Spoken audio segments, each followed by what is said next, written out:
Hello and welcome, ladies and gentlemen, to a new episode of Africa Today, where we get you the latest news and events taking place on the African scene. And we will start off with our major top stories and reports. UN Secretary General Antonio Guterres was in Egypt Saturday, set to visit the border with war-ravaged Gaza just across from the crowded city of Rafah, where Israelis are vowing to send in ground troops.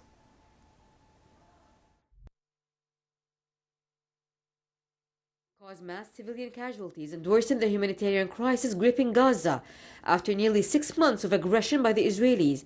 The Israeli Prime Minister Benjamin Netanyahu said he will press ahead with an attack on Rafah. But his government is under growing international pressure to ease its bombardment and ground offensive, which the health ministry in Hamas-ruled Gaza says has killed more than 32,000 people. The war began on October 7 after an unprecedented reprisal attack from Gaza by Hamas. UN Secretary General Antonio Guterres landed early Saturday in El Arish, the Egyptian city closest to the Gaza border. He was expected to travel on to the Egyptian side of Rafah to meet aid workers and reiterate his call for a humanitarian ceasefire. The Gaza Health Ministry, in a preliminary tally early Saturday, reported another 67 people killed overnight. Israeli occupation forces continued operations in and around Gaza's biggest hospital complex, Al-Shifa, for a sixth day on Saturday. The occupation army said a total of more than 170 people had been killed, more than 800 suspects questioned and weapons found, as they alleged. The UN's humanitarian agency OCHA said health workers have been among those reported arrested and detained.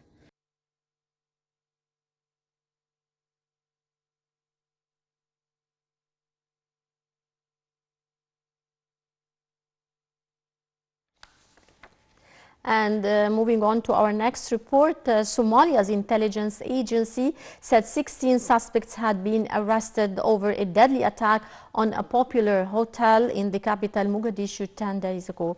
3 people were killed after Al-Shabaab stormed the SYL hotel near the highly fortified presidential palace. More details.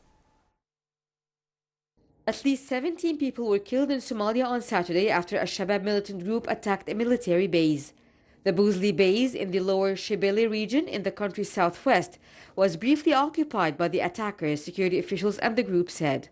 Sources said armed militants from Al-Shabaab battled their way to the facility using suicide car bombs. 7 Somali soldiers, including the commander of the base, and 10 Al-Shabaab fighters were killed in the ensuing fighting. Some residents in the area said Al-Shabaab also burned military vehicles and took others during the assault. Al-Shabaab issued a statement claiming responsibility for the attack. It said it had killed 57 government soldiers. The group frequently gives casualty figures that are higher than those of the government.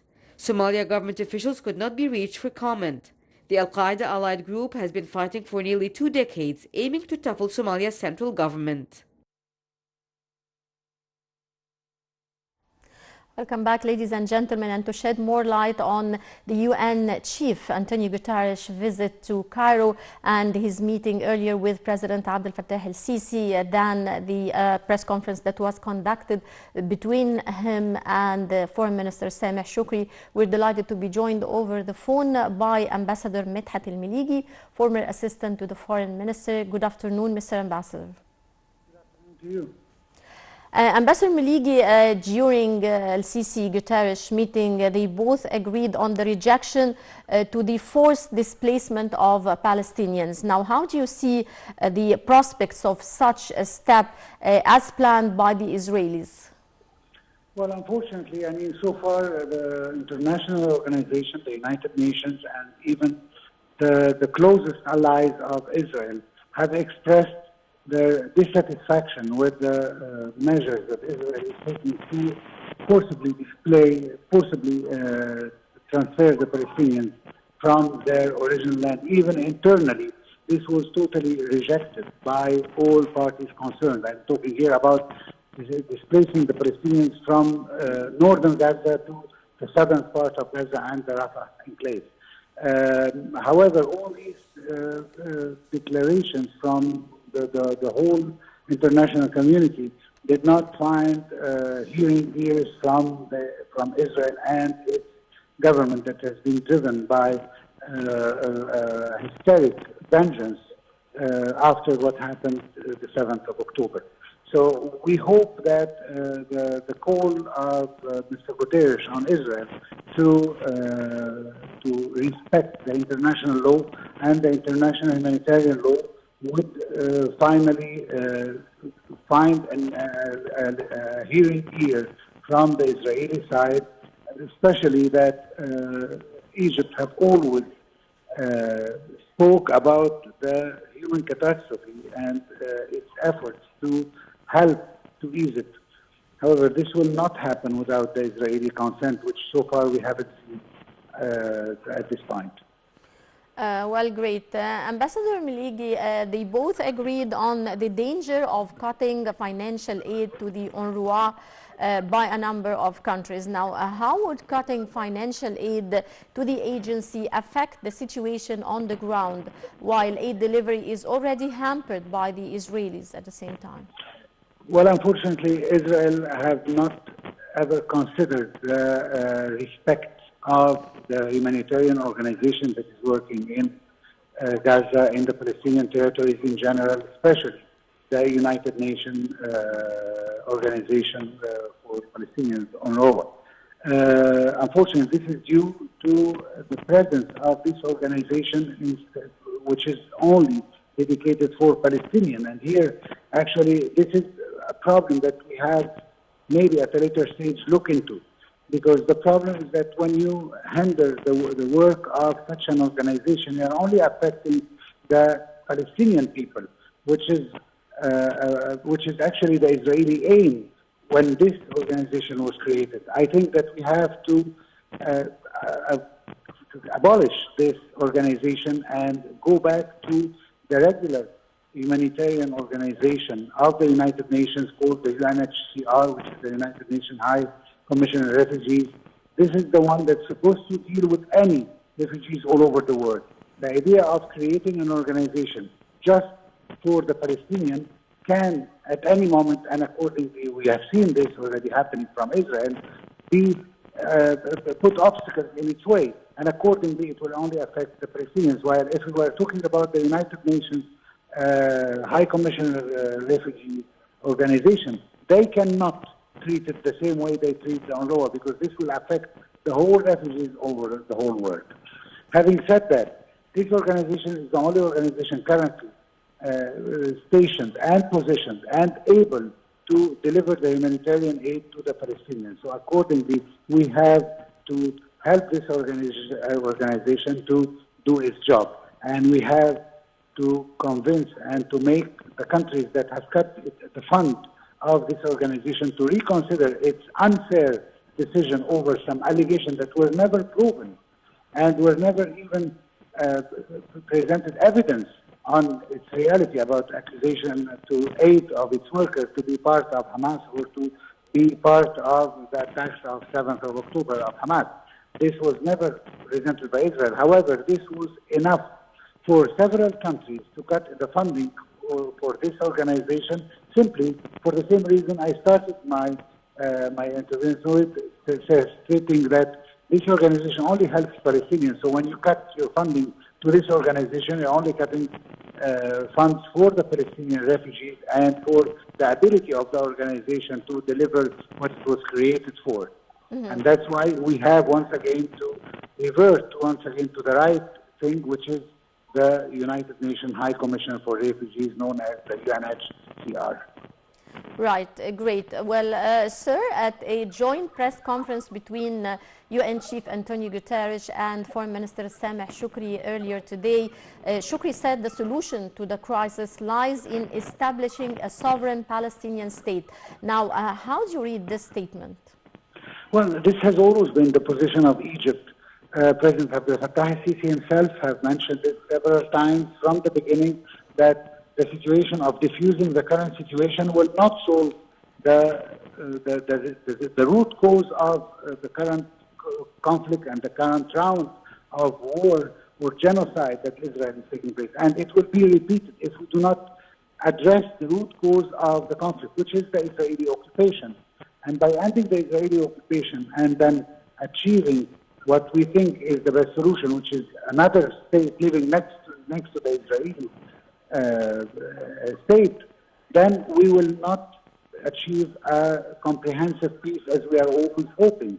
And it will just be around, and in few months or years or weeks, we are going to repeat the same problem again. Because as long as you have an occupation, you will have resistance movements. And even if you manage to totally destruct Hamas, you will not be able to destruct all resistance movements, because this is a right for the oppressed countries, the oppressed people, to fight their oppressor and to fight the colonialism that they are subjected to. And as long as Israel continue on not giving the Palestinians the right of self-determination, the resistance will continue, whether we are talking about a military resistance or a peaceful one. But the resistance will always be there until the right of self-determination is accomplished. So it's not in Israel's best interest to continue waging its war on the Palestinians, because the Palestinians will not stop before they get their right to autodetermination and their freedom as an independent state next to the Israeli one. So the Egyptian call and the one of the United Nations, and even the one of the United States that were spoken by the President Biden himself, was very clear that the only solution lies in a two-state solution, which are the Egyptians and the Israelis alike.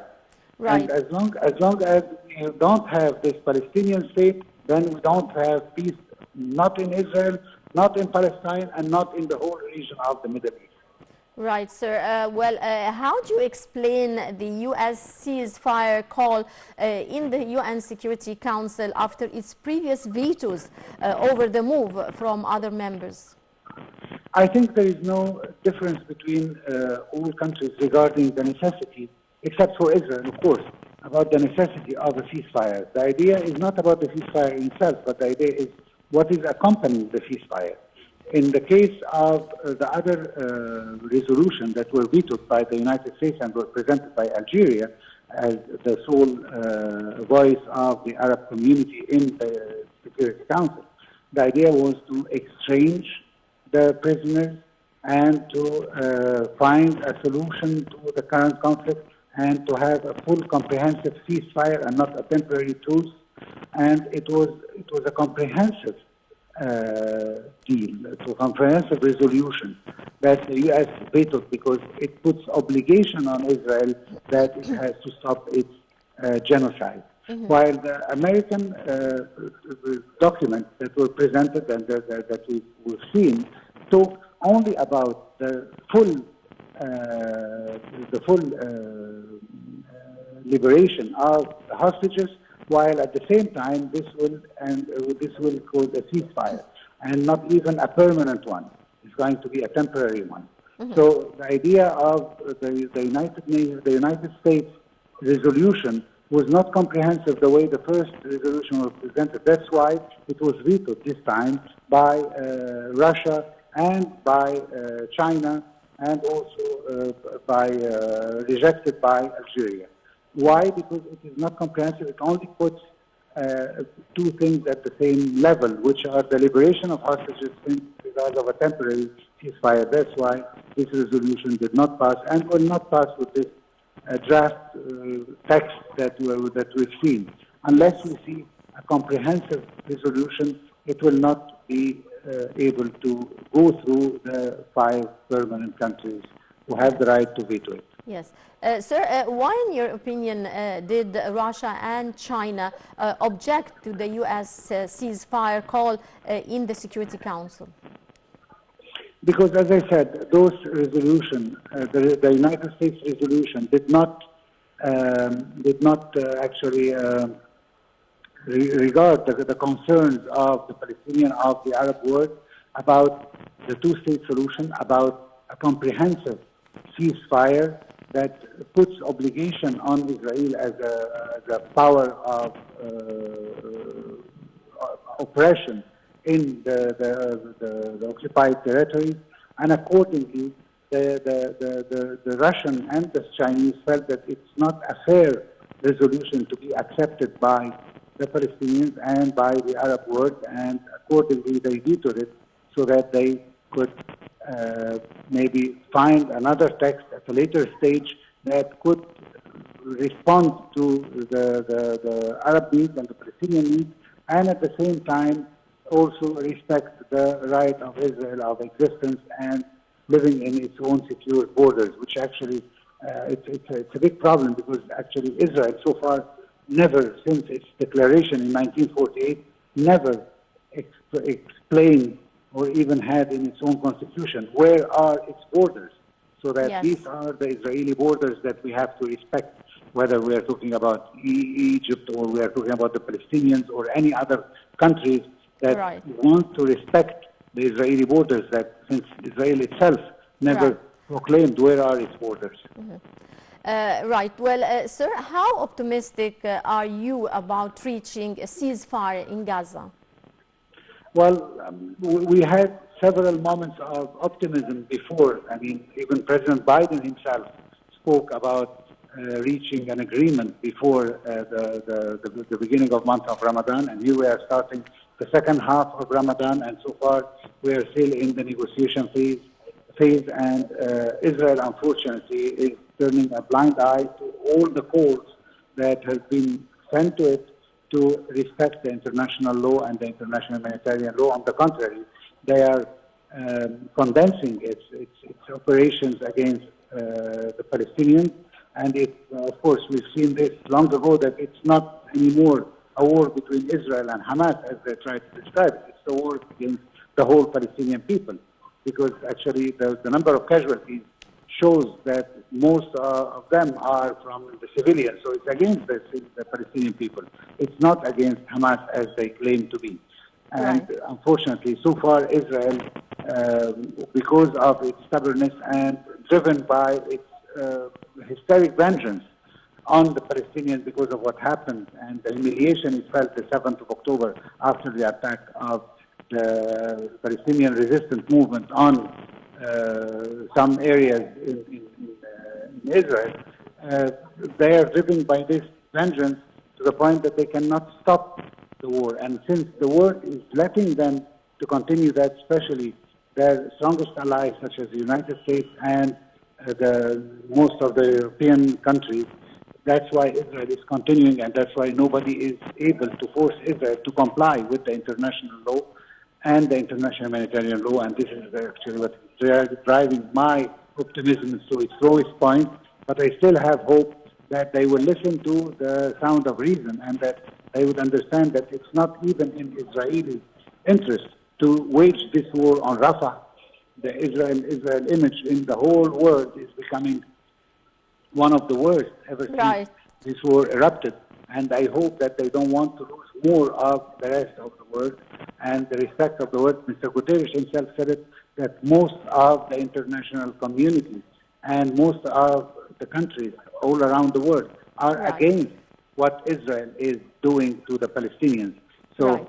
the idea is when Israel is going to comply and when is it going to hear the sound of reason and stop its aggression and withdraw the plans to invade Rafah, Well- an enclave that is holding 1.5 million persons, mainly civilians and mainly refugees, and they Right. want to carpet bombing it or even do a ground operation that will result in a huge number of casualties and dead people in this area. Well, I would like to thank you so much, Ambassador Medhat Meligy, former assistant to the foreign minister. Many thanks for your insight, sir. And dear viewers, we move back to our special reports. More than 130 school children seized by gunmen in a mass kidnapping in northwestern Nigeria earlier this month were released unharmed on Sunday. Kidnapping in Kuriga, Kaduna State on March 7 was one of the biggest such attacks in years in Nigeria and prompted a national outcry over insecurity.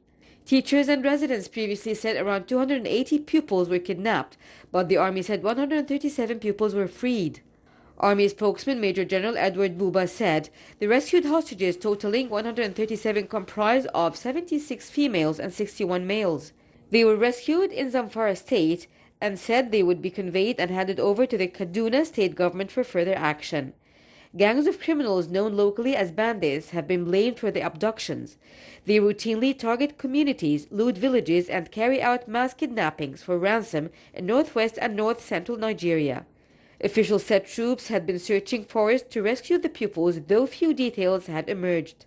Relatives had said the kidnappers demanded a large payment for the return of the children, but President Tinubu said he had ordered security forces not to pay up. Kidnapped victims in Nigeria are often freed following negotiations with the authorities. A 2022 law banned handing over money to kidnappers, and officials deny ransom payments are made. Well, dear viewers, that wraps up this edition of Africa Today. Many thanks for watching and stay tuned for more coming up here on Nile TV International.